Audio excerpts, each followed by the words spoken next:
Bismillahirrahmanirrahim. Assalamualaikum warahmatullahi wabarakatuh. Selamat siang dan salam sehat untuk kita semua. Pada pertemuan kali ini,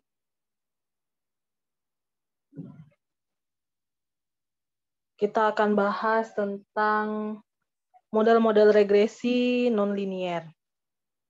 Atau bisa kita singkat untuk mempermudah nanti MRML atau secara Inggris Nonlinear Regression Models atau NLRM. Kita awali dengan model-model regresi linier secara intrinsik dan model-model regresi nonlinier secara intrinsik.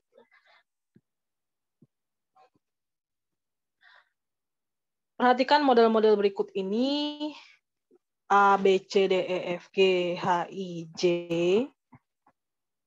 Model A ini YI sama dengan beta 1 plus beta 2 dikali 1/XI plus UI.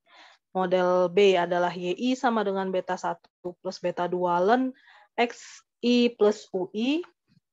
Dan C, ln YI sama dengan beta 1 plus beta 2 XI plus UI. Model D, ln YI sama dengan ln beta 1 plus beta 2 ln XI plus UI. Dan ln YI sama dengan beta 1 min beta 2 dikali 1/XI plus UI. Model F adalah YI sama dengan eksponen pangkat beta 1 plus beta 2 XI plus UI. Model G, YI sama dengan 1/1 plus eksponen pangkat beta 1 plus beta 2 XI plus UI. Model H itu ln YI sama dengan beta 1 plus beta 2 1/XI plus UI. Kemudian model I, YI sama dengan beta 1 plus 0,75 min beta 1 dikali eksponen min beta 2 dikali XI min 2 plus UI.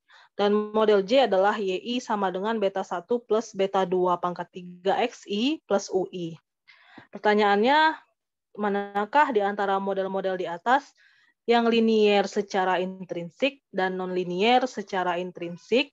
Dan jika tidak termasuk pada keduanya, model apakah kategori dari model apakah persamaan tersebut masuk kategori mana gitu ya, yang di antara 10 model contoh di atas. Oke. Kita lihat untuk yang model regresi linier secara intrinsik adalah model A, B, C, E, F, H. Ini linier.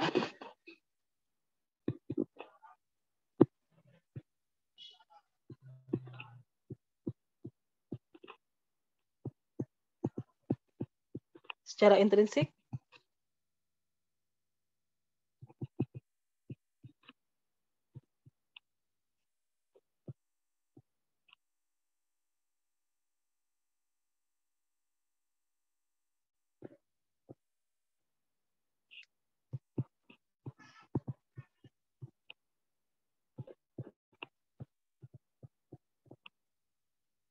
Ini adalah model linier. Kemudian model regresi nonlinier itu adalah model I dan J. Ini non.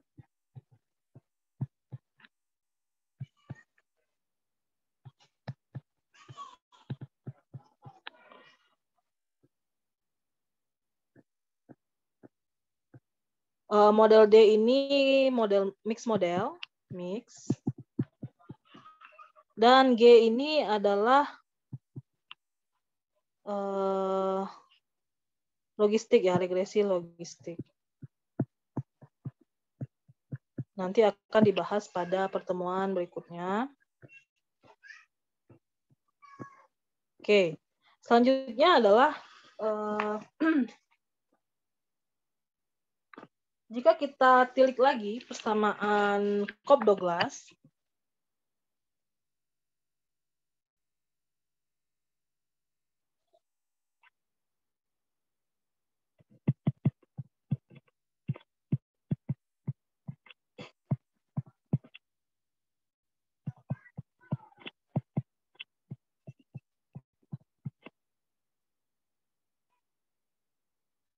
dengan Y sama dengan output. Kemudian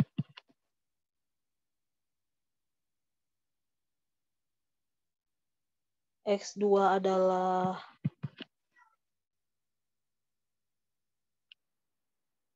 labor input atau input tenaga kerja, kemudian X3 ini adalah capital input.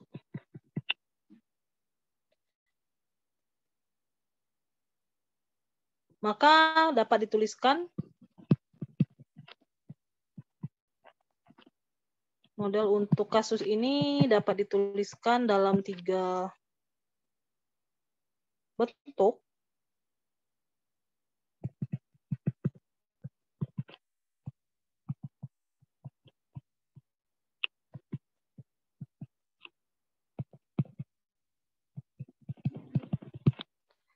Yang pertama adalah YI sama dengan beta 1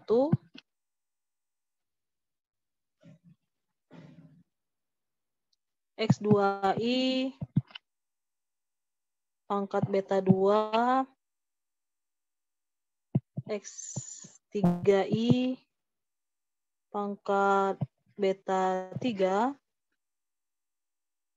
dikali E pangkat UI, atau yang kedua ini adalah pakai atau ya, ln YI sama dengan alfa plus beta 2 ln X 2I plus beta 3 ln X 3I plus UI. Yang kedua ini sering digunakan ya sebagai alternatif jika data-data ini terutama jika data-datanya dalam bentuk data-data keuangan yang nominalnya sangat tinggi, misalkan miliaran, triliunan, atau dapat juga dituliskan sebagai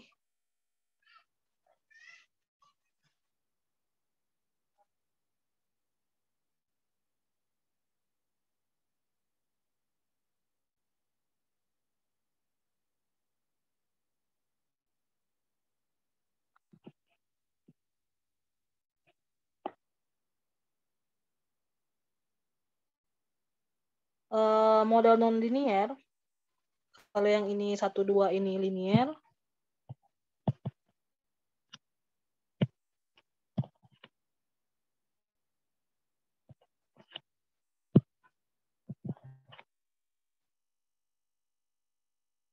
Tuliskan menjadi model yang non-linear, yaitu YI sama dengan A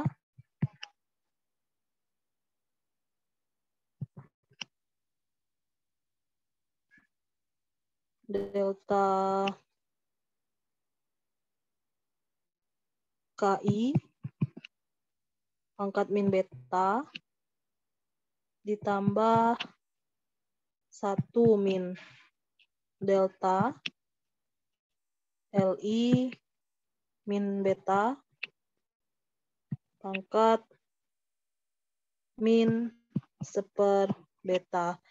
Ini disebut juga sebagai constant elasticity of substitution.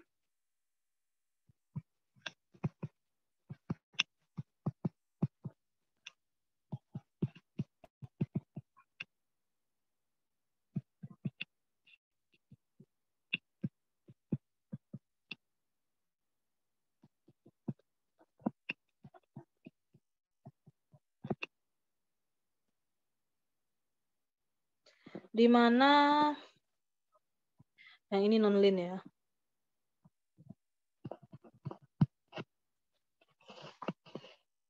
Di mana Y itu adalah output, K adalah capital input,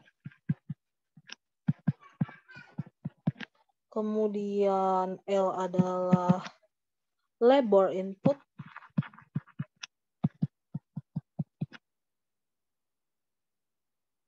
dan A itu scale parameter,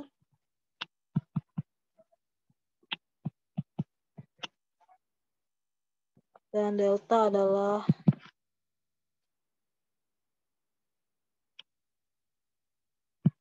distribution parameter, di mana delta ini nilainya adalah antara 0 dan 1.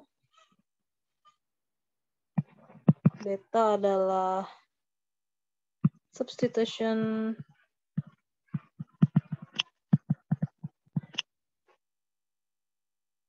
parameter,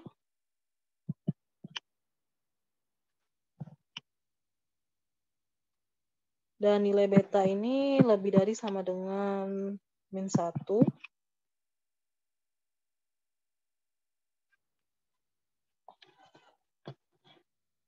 Itu tadi sedikit tentang Cobb-Douglas yang sangat populer digunakan ya. Namun Cobb-Douglas yang populer kita gunakan sebetulnya dalam ekonometrika ya, dalam berbagai kasus itu adalah nomor 2 sekali lagi. Ini yang linier masih ya. Dan Ananda ingatlah untuk misalkan data itu dalam bentuk angka keuangan, misalkan seperti contohnya ini adalah PAD. PAD itu ada yang triliunan, miliaran ya, minimalnya miliaran. Ketika dihubungkan dengan variabel lain membentuk suatu model ekonometrik, jangan dipaksakan menggunakan data asli, namun ubahlah terlebih dahulu, terlebih lagi jika data-data yang ada itu adalah keuangan juga, misalkan PDRB dalam bentuk kontribusi sektor itu ya, yang bukan persentasenya. Kemudian ada lagi selain PAD, APBD dan berbagai variabel yang menyangkut keuangan yang nilainya itu triliunan, itu disarankan Anda gunakanlah model linier yang Cobb-Douglas yang nomor 2 ini, agar datanya nanti tidak error pada analisis. Memang sih di software itu pasti keluar ya, tapi kalau tidak ditransformasi, ini kan secara tidak langsung model Cobb-Douglas ini sebetulnya atau bukan secara tidak langsung ya, di balik layar itu adalah transformasi sebetulnya ya. Kita mengolah variabel ini adalah dengan mentransformasi dengan model yang seperti ini gitu. Namun dalam ekonometrika ini dihargai sebagai atau dinamai dengan dilabelin dengan model Cobb-Douglas. Atau jika ingin lebih teliti lagi, kategorikanlah si kasus tadi ke dalam model nonlinier. Karena memang model-model yang spesial seperti itu sebetulnya tidak bisa kita paksakan menjadi model linier. Kalau dia memang kasusnya seperti itu ya langsung kita spesifikasikan model itu adalah model nonlinier.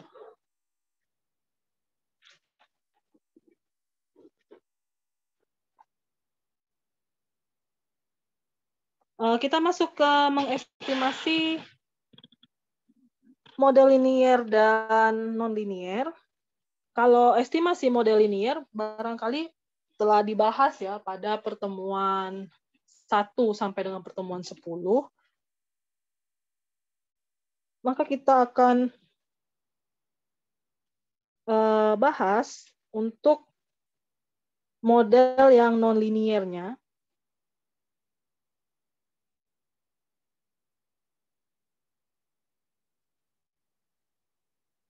Sebelum itu mungkin kita perlu pembanding juga ya, mengestimasi.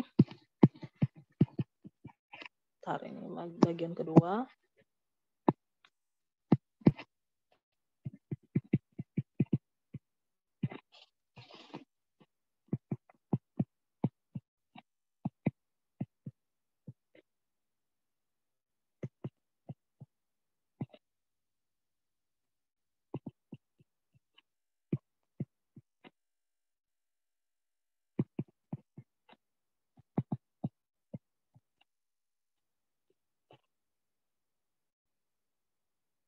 Sebagaimana kita tahu model linier itu seperti ini.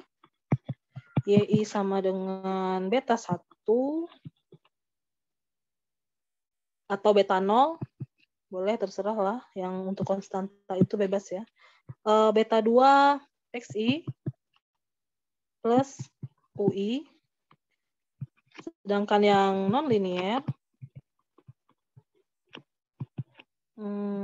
GI sama dengan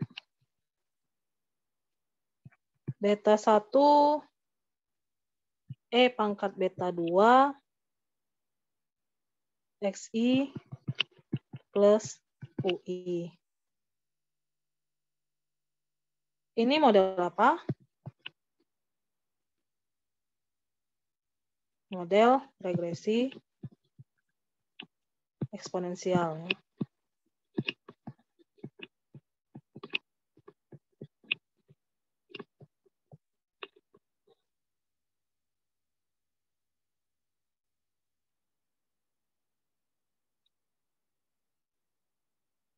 Nah, misalkan kita mengestimasi menggunakan OLS,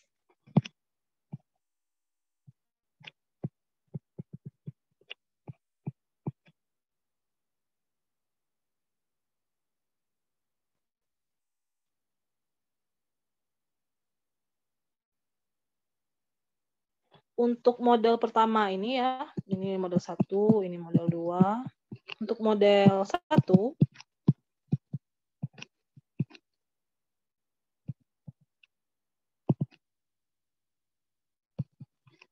sigma UI topi kuadrat sama dengan sigma YI min beta 1 topi min beta 2 topi XI kuadrat.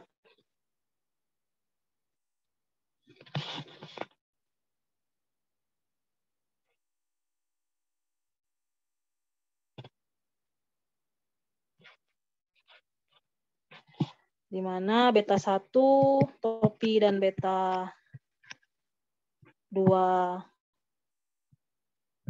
topi ini adalah estimator OLS-nya ya.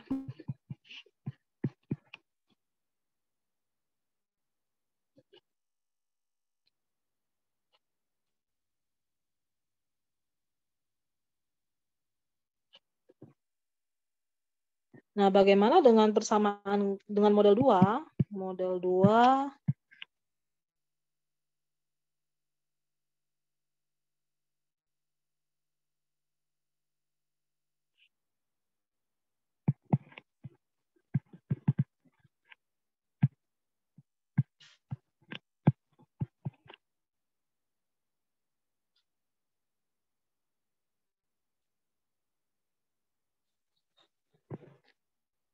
dengan minimize RSS-nya menjadi sigma YI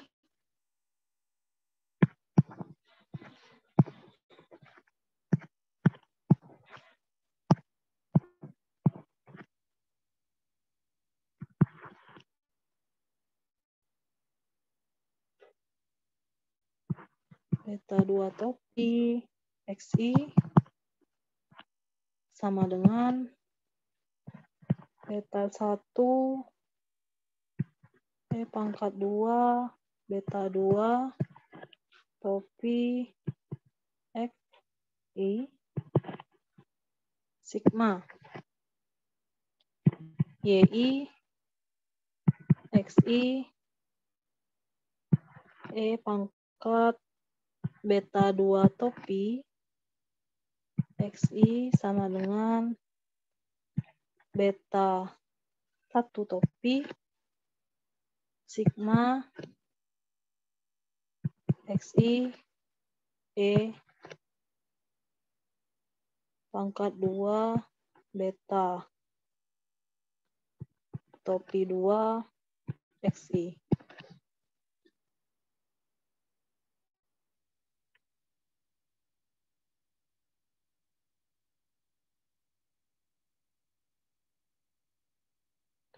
ketika OLS itu kita gunakan untuk nonlinier, maka disebut sebagai NLLS atau non-linear least square.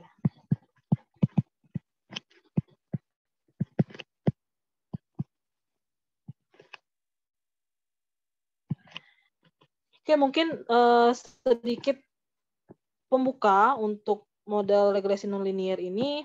Ada banyak model untuk mengestimasi. Ada banyak metode untuk mengestimasi model regresi nonlinear ini, dan itu sudah ditugaskan kepada Ananda semua dalam bentuk tugas membuat video. Silahkan Ananda cari berbagai sumber dan akan dikomentarin atau ditanggapi nanti setelah Ananda mengumpulkan tugas-tugasnya. Jika ada bahasan yang belum Ananda gali, itu akan Ibu jelaskan berbagai metode ini pada video berikutnya, insya Allah ya. Demikian untuk bahasan kali ini, semoga bermanfaat. Mohon maaf jika terdapat hal-hal yang kurang berkenan. Selamat siang jelang sore. Assalamualaikum warahmatullahi wabarakatuh. Oh, udah sore. Selamat sore. Assalamualaikum warahmatullahi wabarakatuh.